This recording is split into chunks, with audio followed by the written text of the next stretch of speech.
तो नमस्कार, मैं विपुल सिंह स्वागत करता हूं आप सभी स्टूडेंट्स का हमारे इस YouTube चैनल स्टडी कैपिटल पर। CUET पीजी के सर्वश्रेष्ठ प्लेटफॉर्म जहां आपको CUET पीजी की सबसे बेहतरीन तैयारी कराई जाती है और हमारे लिए गर्व का विषय है कि स्टडी कैपिटल का सबसे बेहतरीन रिजल्ट रहा है CUET 2022, 2023 और लगातार 2024 में। इस वर्ष भी हम लोग आ चुके हैं, 2025 की तैयारी के लिए हम लोग आगे बढ़ रहे हैं। आज के इस वीडियो में मैं बात करूंगा एलएलबी के सिलेबस पर। यानी एलएलबी के सिलेबस में पूछा क्या जाता है। यहाँ जेएनयू थंबनेल में गलती से लिखा हुआ है, डीयू एंड बीएचयू होना चाहिए, जेएनयू में एलएलबी नहीं है। खैर, मुद्दा यह है कि एलएलबी का सिलेबस क्या है, आज हम लोग इसको डिस्कस करेंगे। कौन कौन से पार्ट से क्वेश्चंस आते हैं और किस तरीके के क्वेश्चंस होते हैं, अपने अनुभव के आधार पर मैं ये भी आप तक साझा करूंगा। इसलिए इस वीडियो को ध्यान से देखिएगा, मेरी बातों को ध्यान से सुनिएगा। और वीडियो की शुरुआत करने से पहले अगर आप हमारे इस YouTube चैनल स्टडी कैपिटल पर पहली बार विजिट कर रहे हैं तो चैनल को सब्सक्राइब कर लीजिए, बेल आइकन प्रेस कर लीजिए, जिससे कि आपको आगे की जितनी भी अपडेट, सूचनाएं और जानकारियां हैं समय पर और सही जानकारी आप तक पहुंचती रहे। एक और इन्फॉर्मेशन मैं इस बीच आपको दे दूं कि अगर आप CUET LLB की तैयारी कर रहे हैं तो स्टडी कैपिटल के बैचेज स्टार्ट हो चुके हैं। आपके लिए रजिस्ट्रेशन ओपन है, यानी LLB COQP 11 जो पेपर कोड है उसके लिए। और आप स्टडी कैपिटल का ऑफिशियल एंड्रॉइड ऐप डाउनलोड करके वहां से अपने कोर्स में आप इनरोल हो सकते हैं। Proper live classes, proper content, test series सब कुछ आपको उस ऐप पर मिलेगा। अधिक जानकारी के लिए आप हमारे कॉन्टैक्ट नंबर पर कॉल कर सकते हैं या फिर व्हाट्सएप मैसेज करें। जरूर नंबर सेव करके 9336257345। सर, मेरा नाम ये है, मैं एलएलबी कोर्स की तैयारी कर रहा हूं CUET पीजी 2025 के लिए। बढ़ते हैं आगे और बात करते हैं अपने सिलेबस पर। आपके सामने जो इस समय मैंने सिलेबस ओपन किया है, आप बिल्कुल ऑफिशियल वेबसाइट का, कोई मैंने अलग से सिलेबस निकाल के आपके सामने नहीं रखा है कि मैंने अपने तरीके से कोई सिलेबस रख दिया है। मैं ऑफिशियल सिलेबस को ही आपको आपके तरीके से बताऊंगा कि सिलेबस ओवरऑल है क्या। यहाँ देखिए लिखा हुआ है जनरल पेपर COQP 11, इसलिए मैंने वहां पेपर कोड लिख दिया था। ये DU BHU में अगर आपको LLB में एडमिशन लेना है तो जब आप फॉर्म आएगा CUET PG का, उसके पहले वीडियो बहुत सारे लोग देख रहे होंगे, उसके बाद भी इस वीडियो को देख रहे होंगे, तो यही पेपर कोड पिछले वर्ष के अकॉर्डिंग आपको फिल करना है। अगर अगले वर्ष यानी 2025 में कुछ भी परिवर्तन होगा तो हम आपको अपडेट करेंगे। आप चैनल को सब्सक्राइब करके रखिएगा। कौन कौन से पार्ट से क्वेश्चंस आते हैं, किस तरीके के क्वेश्चंस आते हैं, उस पर हम डिस्कस करते हैं। इस बीच कितने क्वेश्चंस आते हैं, तो 2023 तक पैटर्न कुछ और था, नंबर ऑफ क्वेश्चंस 100 थे, लेकिन 2024 में 75 क्वेश्चंस का पैटर्न कर दिया गया है। तो 2025 में भी हम 75 क्वेश्चंस का पैटर्न मान के चलेंगे। सारे क्वेश्चंस जो है सब्जेक्ट स्पेसिफिक नॉलेज पर होगा, यानी जितने भी टॉपिक्स आपके दिए जा रहे हैं उन टॉपिक्स को मैं अभी एक्सप्लेन करूंगा। सारे क्वेश्चंस करना आपके लिए कंपलसरी होगा, यानी ओवरऑल 75 क्वेश्चंस पर आपकी मेरिट बनेगी, लेकिन निगेटिव मार्किंग रहती है 1/4 की। खैर, अभी तो मैं सिलेबस की चर्चा कर रहा हूं, एक और वीडियो दूंगा जिसमें कंप्लीट इन्फॉर्मेशन बताऊंगा एलएलबी की, उसमें सारी बातें आप लोगों को डिस्कस करूंगा। Questions will be bilingual, Hindi and English both, यानी दोनों माध्यम में आपका पेपर होगा। अब बात करते हैं पेपर के बारे में। तो सबसे पहला जो टॉपिक हमें दिया गया है वो इंग्लिश कंप्रीहेंशन का दिया गया है। अब इंग्लिश कंप्रीहेंशन में कौन कौन से छोटे छोटे टॉपिक्स ऐड हैं और किस तरीके के क्वेश्चंस बनते हैं उस पर मैं आपके साथ डिस्कस करूंगा। तो फर्स्ट ऑफ ऑल हम जानते हैं टॉपिक्स कौन कौन से ऐड हैं। तो आपने जब भी बेसिक लेवल पर अगर आप किसी भी कॉम्पिटिटिव एग्जाम में अगर इंग्लिश लैंग्वेज के साथ तैयारी कर रहे होंगे तो आपको ये सारे टॉपिक्स की जानकारी कहीं ना कहीं होगी जरूर, जिसमें इंग्लिश ग्रामर है, इंग्लिश यूजेस एरर्स है, जंबल पैरा है, सेंटेंस करेक्शन है, सेंटेंस इंप्रूवमेंट है, reading comprehension, paragraph completion, one word substitution, synonyms and antonyms, idioms and phrases. अब आपके सामने ऊपर हेडिंग में लिखा हुआ है इंग्लिश कंप्रीहेंशन, और उसके बाद सब टॉपिक्स में कुछ इस तरीके के टॉपिक्स रखे गए हैं, जिसमें सबसे ऊपर रखा गया है इंग्लिश ग्रामर को। अगर इंग्लिश ग्रामर रख दिया तो इसको हम इतना छोटा सा भी देख सकते हैं और इंग्लिश ग्रामर को हम इतना बड़ा बड़ा भी देख सकते हैं। डिपेंड करता है कि हमारा पेपर किस तरीके का आता है, पेपर का लेवल किस तरीके का होता है, पेपर का स्तर किस तरीके का होता है। ये जब आप प्रीवियस ईयर क्वेश्चंस पेपर देखेंगे तो उसके अकॉर्डिंगली आपको समझ में आएगा। एलएलबी का जो पेपर है उसमें इंग्लिश के जितने भी क्वेश्चंस आते हैं उसमें कुछ क्वेश्चंस कंप्रीहेंशन बेस्ड होते हैं जिसको ऊपर मेंशन किया गया है, और कुछ डायरेक्ट क्वेश्चंस होते हैं आपके वोकैब से। अब वोकैब मैं कह रहा हूं तो वोकैब में आपका वन वर्ड सब्स्टिट्यूशन भी आ जाएगा, वोकैब में आपका सिनोनिम्स भी आ जाएगा, वोकैब में आपका एंटोनिम्स भी आ जाएगा, वोकैब में ही आपका इडियम्स और फ्रेजेस भी आ सकता है। ठीक, और बाकी यहां तक आपने जितना भी टॉपिक देखा, आपका इंग्लिश यूजेस एरर से लेकर के jumble para, sentence correction, sentence improvement, paragraph completion, ये सारे जो क्वेश्चंस हैं ये सारे क्वेश्चंस आपके बनते हैं रीडिंग कंप्रीहेंशन से। और ये जितने भी टॉपिक्स आपको दिख रहे हैं ये आपके बेसिक ग्रामर के टॉपिक्स हैं, यानी अगर आपको सेंटेंस करेक्शन करना है तो कोई भी सेंटेंस आपके सामने रख दिया जाएगा उस पैराग्राफ का, और पूछ दिया जाएगा कि इस सेंटेंस में एरर क्या है, इस सेंटेंस में वर्ब के फॉर्म का कौन सा एरर है, या फिर इसमें नाउन का कुछ एरर है। एक्स वाई जेड तमाम जितने भी आपके इंग्लिश के सब्जेक्ट्स हैं, आपके जितने भी टॉपिक्स है, उससे रिलेटेड कोई भी एरर आपका डाला जा सकता है। जंबल पैरा में भी वही कंडीशन है, आपको टेंसेस का नॉलेज प्रॉपर होना चाहिए, उसके अकॉर्डिंगली आप उसको अरेंज कर सकते हैं। तो ऐसे टॉपिक्स के लिए यानी आपको एलएलबी के लिए बेसिक इंग्लिश ग्रामर आपका बेहतर होना चाहिए, और हमारे कोर्स में ये बखूबी आपको प्रीवियस ईयर क्वेश्चन पेपर के आधार पर कराया जाएगा। नाउ नेक्स्ट मूव करते हैं।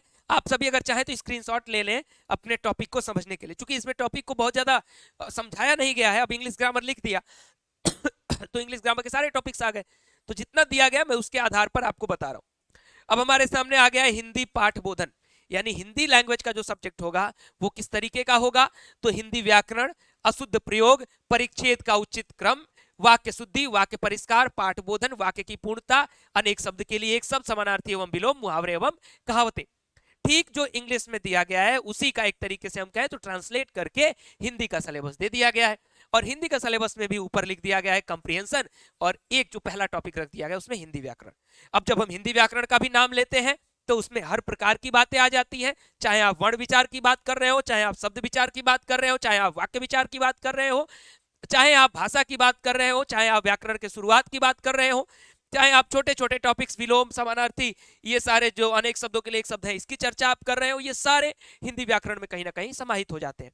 संधि समास, अलंकार, कुछ भी समाहित हो सकता है, लेकिन आपको पढ़ना क्या है। फिर यहां पर वही कंडीशन आएगा कि पीवाईक्यू आपको देखना पड़ेगा, क्वेश्चंस आपको देखने पड़ेंगे, प्रीवियस ईयर का पेपर आपको देखना पड़ेगा, क्योंकि हो सकता है कि आप खुद से तैयारी करें या हमारे साथ जुड़ के तैयारी करें।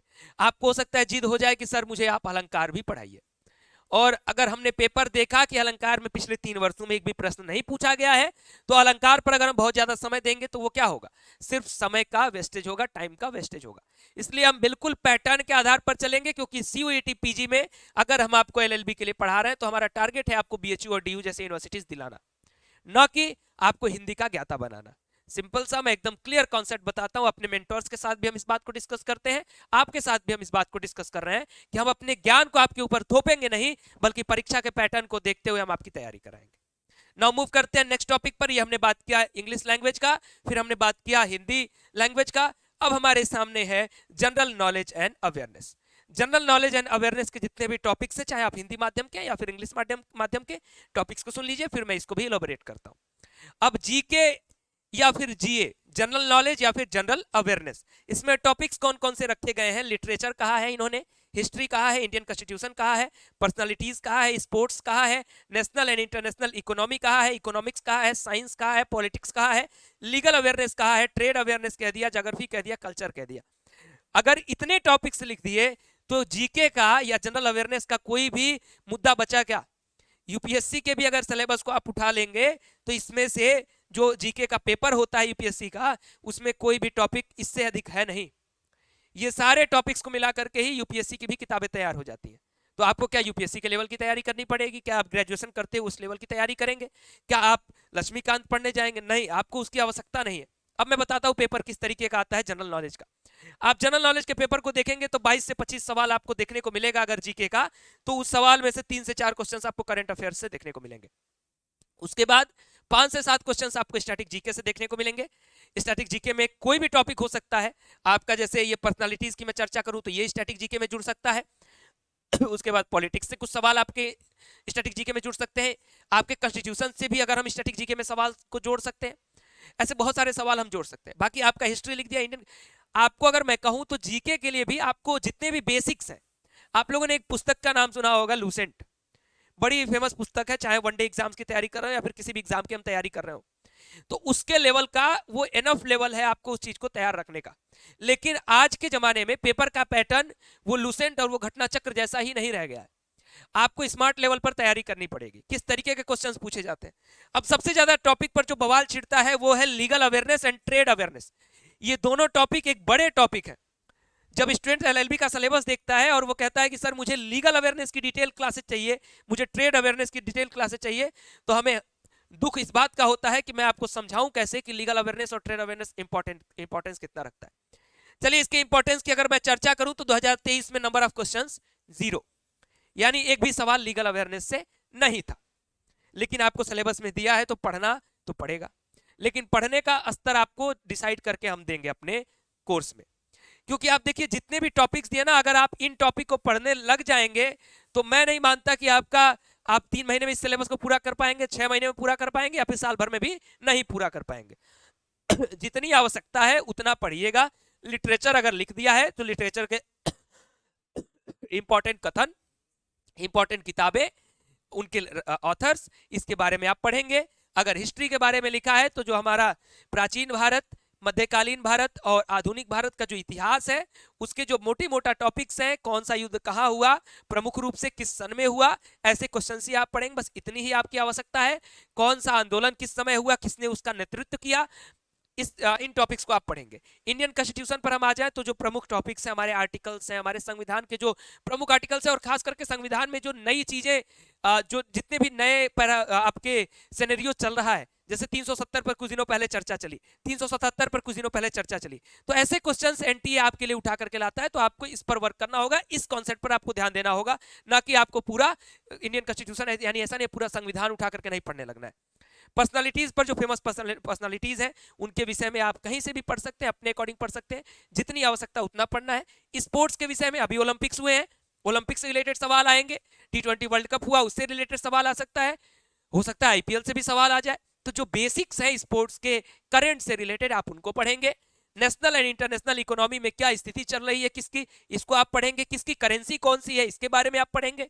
इकोनॉमिक्स में आप जो बेसिक आपके मैं कहूँ तो अगर इकोनॉमिक्स में कोई बहुत आपसे बहुत तगड़ा कॉन्सेप्ट नहीं पूछा जाएगा इकोनॉमिक्स का, इकोनॉमिक्स में जो भी योजनाएं वगैरह चलती हैं आपकी आर्थिक योजनाएं, उनसे संबंधित योजनाओं को पढ़ लीजिए, वहां से सारे फैक्ट्स आपके तैयार हो जाएंगे, तो यहाँ से चीजें आप तैयार कर लेंगे। साइंस में बेसिक जो जैसे बायो में हमारा विटामिन वगैरह को लेकर के क्वेश्चंस आते हैं, हार्मोन्स को लेकर के क्वेश्चंस आते हैं, फिजिक्स में आपके ऊर्जा वगैरह को लेकर के थोड़े बहुत क्वेश्चंस आते हैं, तो हल्का फुल्का कॉन्सेप्ट पढ़ना है, साइंस आपका बेड़ा पार कर देगा। समझिए कक्षा 8 तक जो हम पढ़ते थे वही चीजें हमें रिवाइज करनी है दोबारा। ठीक, पॉलिटिक्स की बात करें तो इसको भी हम कहीं ना कहीं से इंडियन कॉन्स्टिट्यूशन से ही जोड़ देंगे, वहीं ना कहीं से वहीं से हमारा जुड़ाव होगा। लीगल अवेयरनेस और ट्रेड अवेयरनेस की मैंने चर्चा की कि इसको बहुत डिटेल में पढ़ने की आवश्यकता नहीं है, इसको सिर्फ लीगल अवेयरनेस यानी अवेयर है आप लीगल टर्म्स के लिए। यानी ऐसा नहीं है कि आपको कोई मुतमई को केस दे दिया जाएगा कि इस केस का आप स्टडी करिए, ऐसा कुछ नहीं पढ़ना है आपको।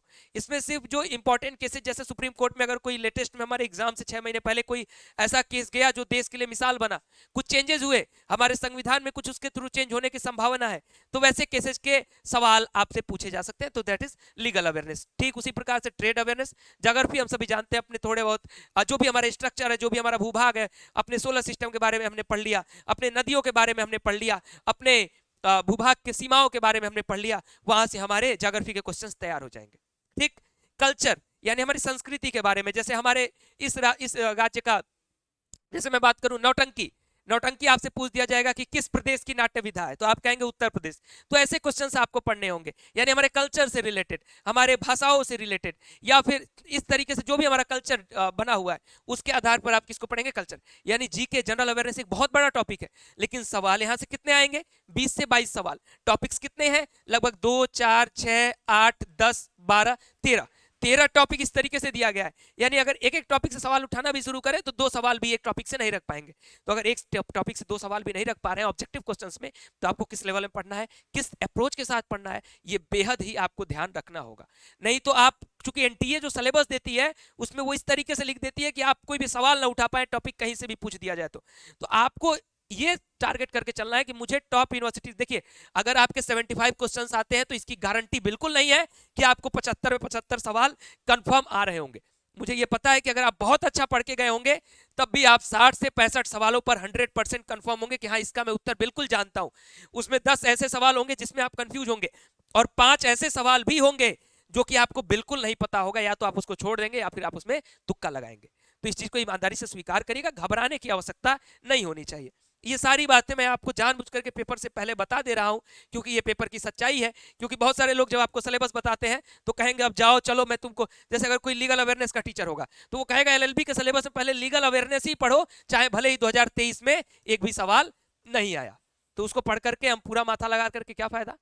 तो इस चीज का विशेष ध्यान रखिएगा। अब आते हैं पॉइंट नंबर 3, सिलेबस का जो तीसरा टॉपिक है वो है कंप्यूटर बेसिक्स का।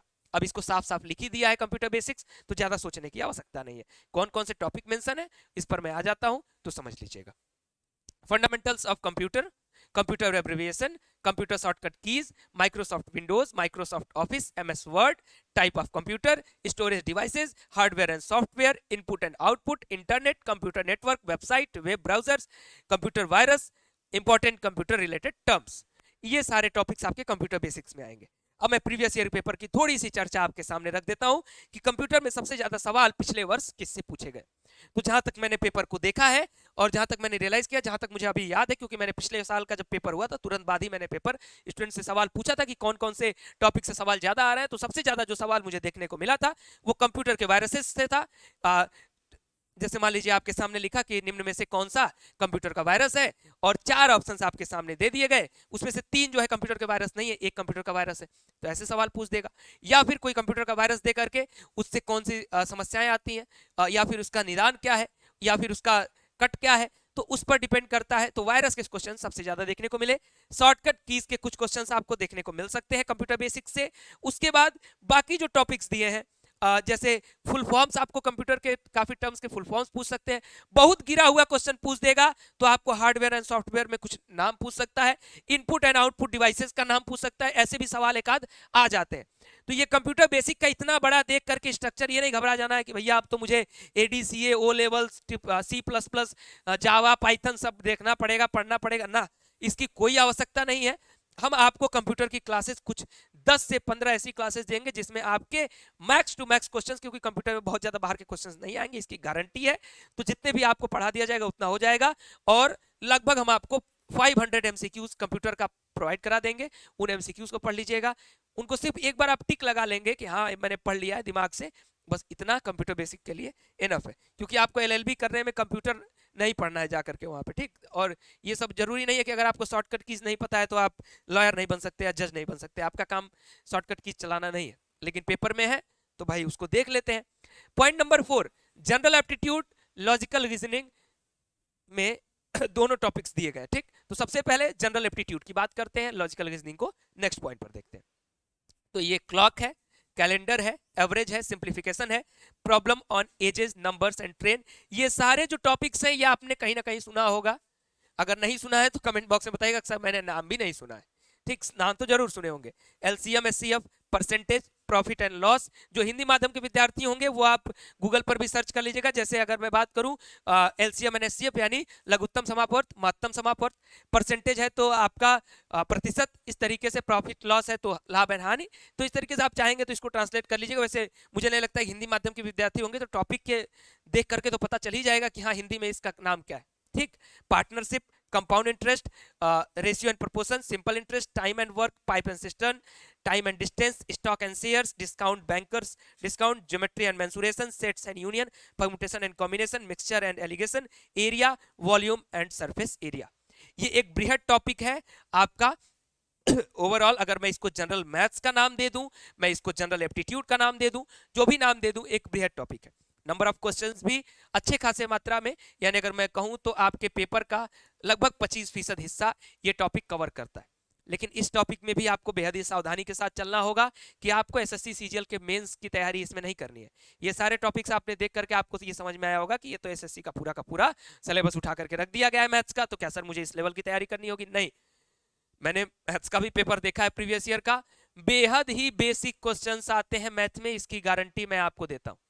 और मैं 2025 में भी गारंटी देता हूं कि बेसिक क्वेश्चंस ही आएंगे, कठिन सवाल नहीं आएंगे मैथ से। आप सिर्फ अगर एलसीएम एचसीएफ अगर आप पढ़ रहे हैं, इसके सारे फॉर्मूले, इसके टाइप्स ऑफ क्वेश्चंस, यानी अगर 5 प्रकार के क्वेश्चंस इसमें बनते हैं बेसिक लेवल पर, तो उन टाइप्स को आपको पता होना चाहिए, और उन टाइप्स को किस तरीके से टैकल करना है आपको ये पता होना चाहिए। सवाल बहुत ज्यादा घुमाकर बिल्कुल नहीं पूछता है इस एलएलबी के पेपर में। अगर आपको टॉपिक के सारे फॉर्मूले क्लियर हैं, सारे टाइप्स के क्वेश्चंस को आपने कभी ना कभी सॉल्व किया है, कोई भी टाइप छोड़ना नहीं है, अगर सारे टाइप का क्वेश्चन आपने सॉल्व किया है, बिल्कुल सीधा सीधा सवाल आपको आएगा, बिल्कुल फंसाऊ सवाल नहीं आएगा। तो इसकी मैं आपको गारंटी देता हूं कि अगर आपने बेसिक फॉर्मूलाज को पढ़ लिया, सारे टाइप्स के कुछ उदाहरण लगा लिए। बहुत पेचीदा उदाहरण लगाने की कोई आवश्यकता नहीं है। आपका एलएलबी का जो मैथ्स का पेपर है बिल्कुल आसानी के साथ आप आगे बढ़ेंगे। नेक्स्ट टॉपिक है हमारा लॉजिकल रीजनिंग, और ये हमारा लास्ट टॉपिक है हमारे एलएलबी के सिलेबस का।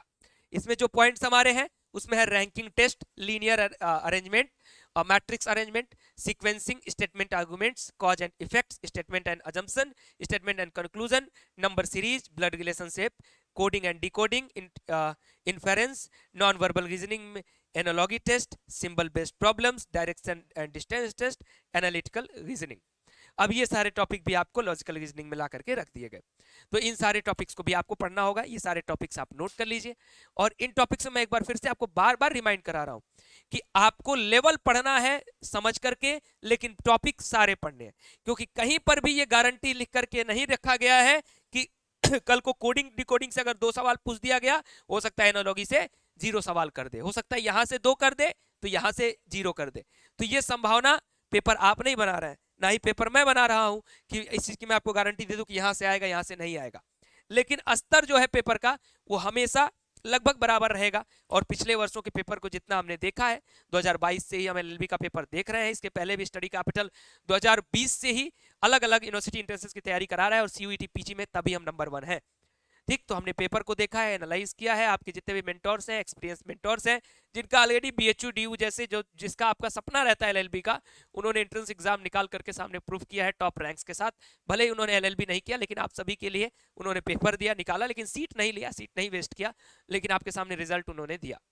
तो ऐसे मेंटर्स आपको यहाँ पढ़ाते हैं, बिल्कुल अनुभवी मेंटर्स पढ़ाते हैं। तो मैं उम्मीद करूंगा कि अगर आप हमारे बैचेस के साथ जुड़ेंगे तो आपको जरूर लाभ होगा। बैचेस में जुड़ना कैसे है, तो स्टडी कैपिटल के हमारे ऑफिशियल एंड्रॉइड ऐप को डाउनलोड करिए।